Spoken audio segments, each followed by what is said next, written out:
Blinkit में order का पैसा वापस नहीं आया, क्या करें। आपने ब्लिंकिट से प्रोडक्ट ऑर्डर किया था बट आपने उस ऑर्डर को कैंसिल किया है या फिर रिटर्न किया है, लेकिन आपको रिफ़ंड अमाउंट वापस नहीं आया, यानी आपको पैसा वापस नहीं आया। तो अब इस केस में क्या करेंगे, इस वीडियो में मैं आपको बताऊंगा। इस वीडियो में मैं आपको 2 स्टेप बताऊंगा जिनके थ्रू आप इस प्रॉब्लम को सॉल्व कर सकते हैं। फर्स्ट स्टेप, आपको 2 दिन के लिए वेट करना है। तो इस एग्जाम्पल के लिए आपने आज ऑर्डर को कैंसिल किया या फिर आज ऑर्डर को रिटर्न किया, तो आप आज एंड कल यानी टुडे एंड टुमारो 2 दिन के लिए वेट करोगे। देन 2 दिन वेट करने के बाद इनकी 2 दिन की सर्विस होती है, ये 2 डेज़ के अंदर आपका जो रिफ़ंड अमाउंट है वो वापस कर देते हैं।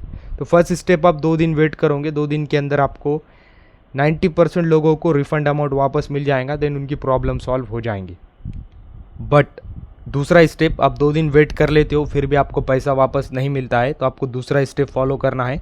आपको डायरेक्ट कस्टमर केयर को कॉल या फिर कस्टमर केयर को चैट करना है। जैसे आप कस्टमर केयर को कॉल या फिर चैट करोगे, देन कस्टमर केयर आपकी प्रॉब्लम सॉल्व करने में आपकी मदद करेंगे, देन उनके थ्रू ही आपका प्रॉब्लम सॉल्व हो सकता है। वीडियो इन्फॉर्मेटिव लगा तो लाइक करना।